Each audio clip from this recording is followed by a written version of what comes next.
I think the most important thing is that we're storytellers, and telling a good story is the bottom line.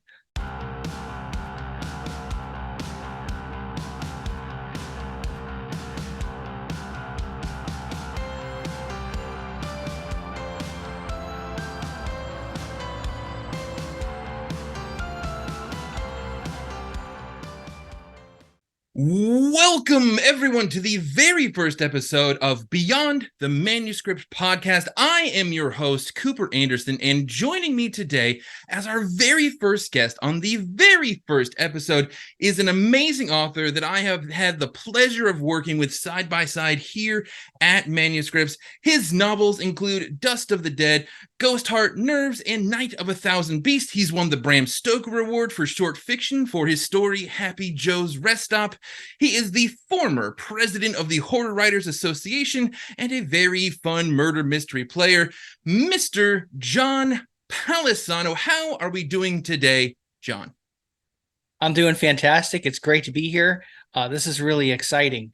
I I can't wait know, to. I know. First guest, first episode. Yeah, I am Right. just. Yeah, this has been a project of mine. I'm trying to get off the ground for a couple of months now, and once I read your credentials when you first joined the company here, I was just super excited. I was like, oh, he's got to be a guest on there, and lo and behold, our schedules just happened to match up, and we got you on the show as our first one. Awesome. It's Uh, great. yeah. So, first question of the day is that you are very predominantly known as a horror writer in these here parts. So, first question is, how did you get started in the horror genre? I have always loved horror since a young age.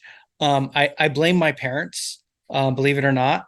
Um, my dad was really into horror and scary stuff as a kid, and he played me Night of the Living Dead as a youth, and I was really enraptured by that film because even back when I saw it when I was a kid, I thought, oh, it's a little slow, but it's cool. It's really interesting. And then the ending hit, Mhm. and my dad had fallen asleep, and I shook him awake, and I was like, Dad, can you believe this? Like, he died, and oh my God, and it just, and he's like, yeah, see, that's cool. And then the weekend after that, we went to see a double feature of Demon Seed and Alien, the first Alien, Oh, wow. Yeah. and it scared the what out of Yeah. me. And I wouldn't even go past my attic because I thought I was sure the xenomorph was up there. Then I was sure the eggs were under my bed. But I loved it. I loved the darkness. I loved the art of Giger and the production design. I loved that because before then for me it was all like Grease and Star Wars, which I Hmm. still love. Hmm. But to see like a female lead was really interesting because she reminded me a lot of my mom, which Hmm. I thought was really cool. And just the darkness of it, and just that it was just relentlessly dark. It wasn't like just a little, it was like the whole thing. And I just ever since then it just blossomed, and it's remained my favorite genre. Awesome. So when if you started off at a young age liking the genre itself, when did that start translating into you creating your own horror stories where you wanted to add to the genre rather than just enjoy it? I started writing my own horror stories right away. In Nice. fact, it was one of the first things. I was bullied a lot as a little kid, and in one of our classes, we had to write stories. And I remember writing a story and getting a really good reaction to it. It was a Halloween story, and the kids liked me. They were coming up to me and talking to me about it. And the same kids that were bullying me the day before were then wanting to hang out with me at lunch. By the third day, they were back to bullying me, but for that one day, But you got their attention for that short amount of time. I Oh, thought, that. well, this is cool and this is fun. And I grew up in New England, so there's plenty of creepy stuff. I like to tell people like Stranger Things was like how I grew up. Mhm. I was that like 12-year-old on a bicycle and running through the woods and all the craziness with my friends. Yeah. We didn't have anything as cool as 11 or, anything. We wish we had all that stuff because we were reading Stephen King and watching the Spielberg films. But um, so yeah, we were always kind of into that whole science fiction, dark horror stuff. Nice. Yeah. What advice would you give another young writer who, let's say they're around the same age as when you started, and maybe they're dealing with, maybe not full on bullying, but it's not the popular thing to write or read books as much as in their little communities. What advice would you give them? Stick to it because it Mm-hmm. gets better. And those kids grow up and, they're not going to be a part of your life forever. But what you make of yourself does. And what you love, bring with you. Don't change yourself over that. And read widely. Even at a young age, I think that is still the best advice. Mm-hmm. Even yes, for those kinds of things, because if you books are amazing ways to learn things. I know we have the internet these days, but books are still an amazing way to learn things and to find out about things. And if you're being confronted by somebody, you have a lot of knowledge. Knowledge is power still, even in those situations. I read books about like Bruce Lee and Sho Kosugi and all the martial arts people because I wanted to learn self-defense. It didn't do much, but it sure gave me some confidence in some of those situations. And I learned some great sage advice that made me feel better from books. So that's what I would give the advice I'd give to youngsters trying to navigate those same kind of treacherous waters. Great. Good. So now I actually have a pretty unique question because I've run into this problem with a couple of friends of mine to where they will write a book and then they will be successful in a particular genre and then they will have an idea for something else in another genre, but like their agent won't touch it, their editors won't buy it. Do you have any advice for someone who wanted to, I don't want to say jump ship, but change just directions of their own writing? First of all, do it. Mm-hmm. Absolutely write that story or book that's burning inside you. Doesn't matter what it is. Be familiar with that genre. Mm-hmm. Know what the expectations are. Mm-hmm. If you don't know what the expectations are, it's going to be even harder to sell. If you don't know what's expected in science fiction, kind of be familiar with what's already sold, just like you would in any market. Mm-hmm. No, hey, spaceship, space operas aren't great in science fiction. Nobody really wants them. So if you're writing that, it's going to be a tough sell. So just really familiarize yourself with those genres. And as far as agents goes and things like that, that can be tough in publishers. But if your agent doesn't see your work for what it is and wants to pigeonhole you, it may be time to rethink that relationship. Mm-hmm. Because every agent I know that's a pro agent, they do work with their authors in multiple things Mm-hmm. and multiple genres. And they actually want that. They want to diversify people and authors a little bit, especially nowadays. And somebody like Joe Lansdale, I think, is an amazing example of somebody that just goes, he writes thrillers, he writes mysteries, he writes straight horror, he writes amazing nonfiction. And he always says his genre is Joe Lansdale.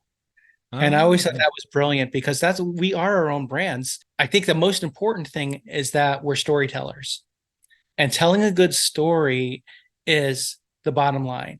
I mean, look at Stephen King, the biggest of the big. Mm-hmm. Some of his most successful stories are not horror. Yeah. Stand By Me, Green Mile, One of my Shawshank, one of my Vengeance. favorites of his most recent was Fairy Tale that I just read of Right. his. Fantastic, and it's one of those things that he's really good because he himself has said that I'm not a horror writer, I'm a thriller writer.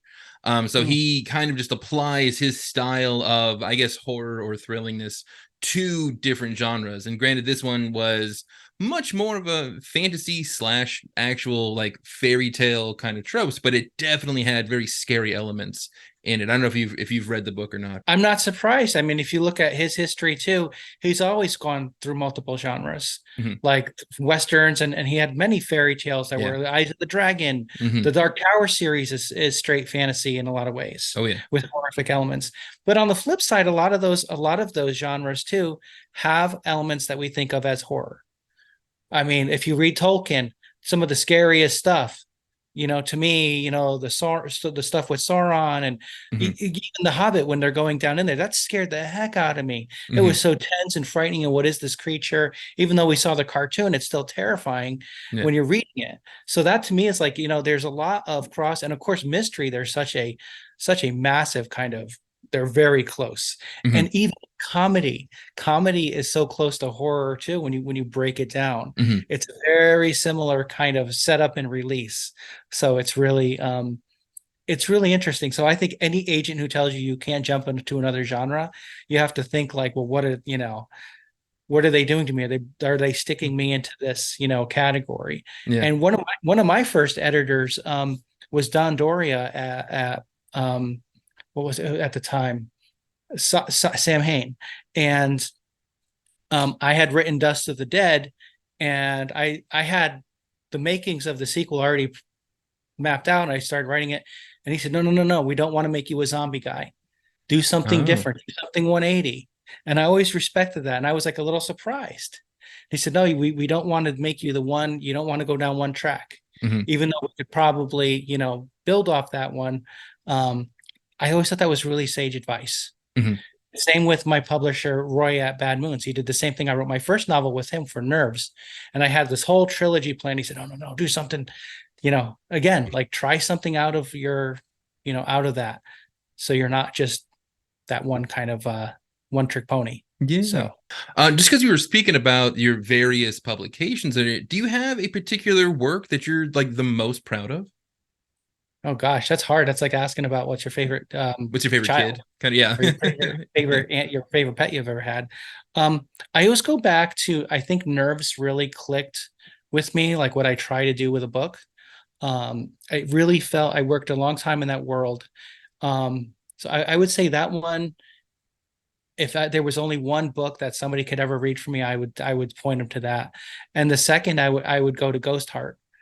Ghost Heart really came out exactly how I envisioned, and so those two in order for me, definitely. Gotcha.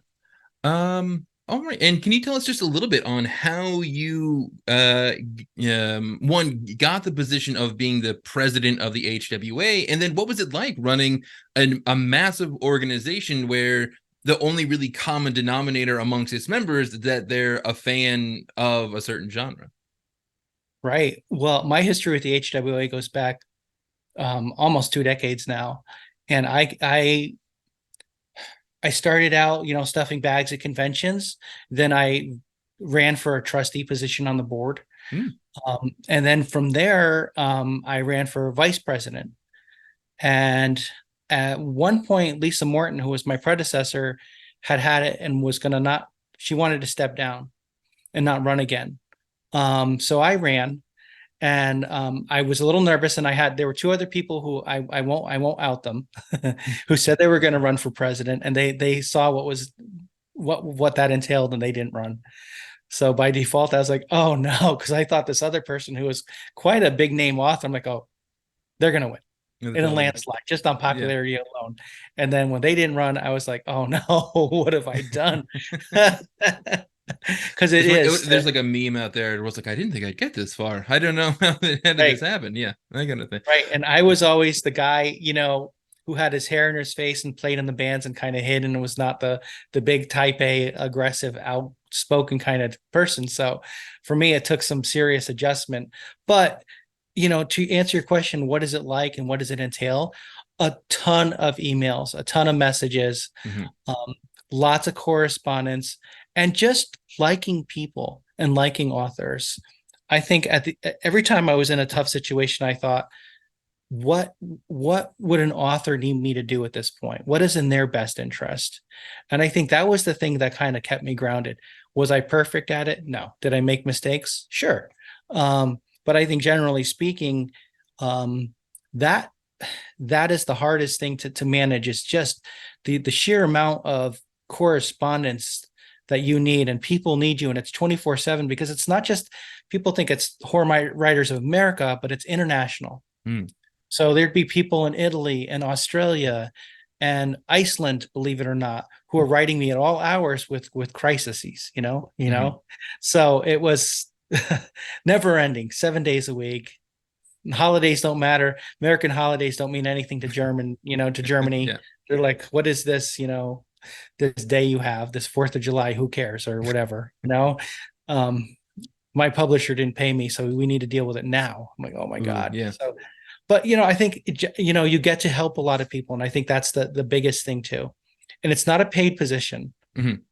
Folks don't realize that. People were thinking like, "Oh, you're making money off of this." I'm like, "Nope, I made zero." Hmm. And in fact, I lost a lot of opportunities being the president. Believe it or not, there were publishers that didn't want to align with me as an author because they didn't like what the HWA was doing. Mm. So I would lose out on things, and I had agents tell me, "I won't rep you because you're HWA president." Right? Wow, So I was like, "Whoa, fascinating. Yeah. right, interesting, right?" And Yeah, I is it like in their eyes, like, oh, you're a union leader and they're the factory trying to bust up the unions kind of a thing? sort of, yeah, or they Mm. didn't agree with a statement. Um, that the HW made or that didn't make about something, or the HWA didn't come in, and I don't know. There's a million things like that, Hmm.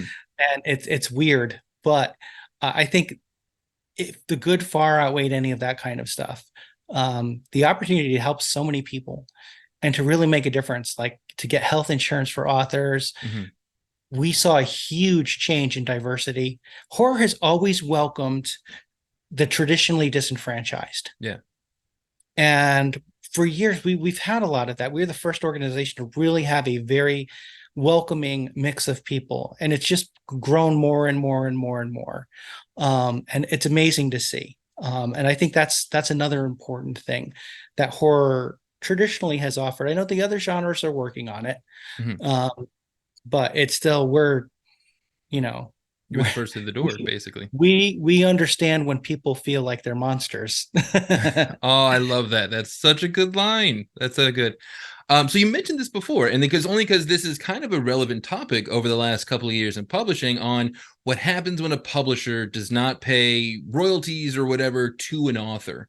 I Mm, know like this was a big thing more with the Science Fiction and Fantasy Writers Association when Disney bought Fox, and there was a couple the big name authors there were people who did like the novelization of Alien yeah. or on the kind of or Predator or one of those books, and they basically had to like sue Disney in order to pay royalties, let alone any kind of extra on top of that for damages or all that kind of stuff, where people who relying on those royalty checks every year all of a sudden had a lot of their income kind of just evaporate and think. So as someone who's been ahead of a huge organization like that, what's the protocol, at least for the HWA, when that situation happens? Well, one of the cool things we worked on when that happened was I got on the phone with the heads of science fiction writers and romance writers and world fantasy, and we became kind of this coalition. Mm. Um, and we actually put a lot of pressure as a group entity of all of us putting resources together. So now that's kind of a precedent. So Hmm. the presidents of all the organizations kind of talk when things like this happen. Hey, this is happening. What do we do? I know that there's something going on with the book banning stuff right Yeah. now. Yeah. Yeah. There's a big push against the book banning stuff around the country, and the writing organizations are again coming together. I'm not the president. I don't have the inside stuff, so I'm only seeing like once it's announced. But I know that's something that's been a concern for several years, and we're seeing these letters that are signed. Horror Writers Association, Science Fiction Writers Association, Romance Writers Association, and it's like, hey, don't ban the books, Mm. Absolutely. whatever it Yeah. may be. And I Absolutely. think I think that is an insanely powerful um, kind of thing that has come of this. The HWA, I know they do try to do things on their own when appropriate. As far as the royalties thing, that's always a problem. That's a Hmm. problem in all over the place, and publishers come and go. And there is a grievance committee to try and recover some of those. Hmm. All the organizations have that, and I think even Writers Guild of America has that.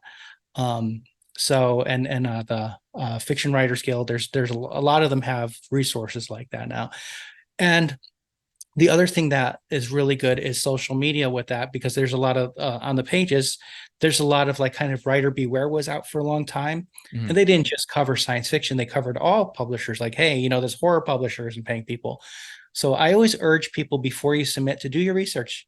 You'd Hmm. be surprised how many people they say, oh, I've submitted to so and so, and I'm like, did you Google them first? Yeah. No. Are they Oh still my God. active? Yeah. Hmm. If you had done that, you would have seen this laundry list of trouble that this publisher had. So you would have saved yourself some heartache by not. Hmm. So I think that's a very big thing to do. But yeah, they do try to help out, and I witnessed dozens of successful rallies to get people paid Yeah. and Awesome. credited or what. So Next question is so this is gonna be kind of a two-parter, is in your own terms, when would you say that you've quote unquote made it? And the next part is what was it like to actually win a Stoker Award, especially for something that's probably more hyper competitive of short fiction rather than for a novel? right. Well, the only time I feel I've made it is when I hit the end on a project. Okay. And whenever I start a new one, it's right back to the beginning of feeling, oh my God, how am I going to do this? And can I do this? Will I be able to pull this magic trick off again Hmm. and actually write a story or a book that makes sense and is good? Um, so I don't think that's ever going to go away. I've won awards. I've sold. I looked the other day. I have like 67 short stories I've sold at pro rates, Hmm. a couple of novels. I still have things that I want to accomplish as a writer. I still would love to get a hardcover of one of my novels out. I'd Hmm. love to publish something with the big five. Yeah. That's the ultimate dream for all writers. Hmm. So maybe when that happens, I'll feel like maybe I can relax a little, but Hmm. until then, I still feel, but for me, it really, those things aren't as exciting as when you're writing the book or the story. Yeah. To me, every day I wake up and I write for a little bit, even if it's a few minutes, because I love it. Yeah. I love it. And when I've had tough times, I start writing things. I've always done that since I was a little kid. It's my safe space. So maybe I'm weird like that, but I it's don't think never. yeah. I wouldn't say that's even weird. There's a definite kind of philosophy. There's a very famous book called The War of Art instead of The Art of War. This one's Hmm. written by Stephen Pressfield. You may have heard of it. But he was talking about how a true warrior artist is basically saying that they don't create art for monetary or fame gains. While those are great and it's good to if to kind of want those things, but the reason people create art is purely for the act of creation. Like, it is something that you're going to create with no kind of motivation, and that is uh, going to fulfill you as a person rather than create something in the hopes of furthering a career or getting monetary gain out of it and stuff like that. But that's really interesting how you're kind of just I do this because this is who I am and this is what makes me happy. Yeah. Yeah, it's like a therapeutic thing for me. Hmm. I just I love it. And as far as winning the Stoker or any of the other awards that came my way, um, I wasn't expecting it. Mm. I had been nominated several times, Mm. and I was shocked. The list that year, the stories that year were phenomenal. I was shocked, and I'm still shocked. Were you But in attendance at the yeah, Stoker Con? You were. Oh, yeah, nice. I was actually sitting my table. It was hilarious. I had R.L. Stein next to me. Um, Wow.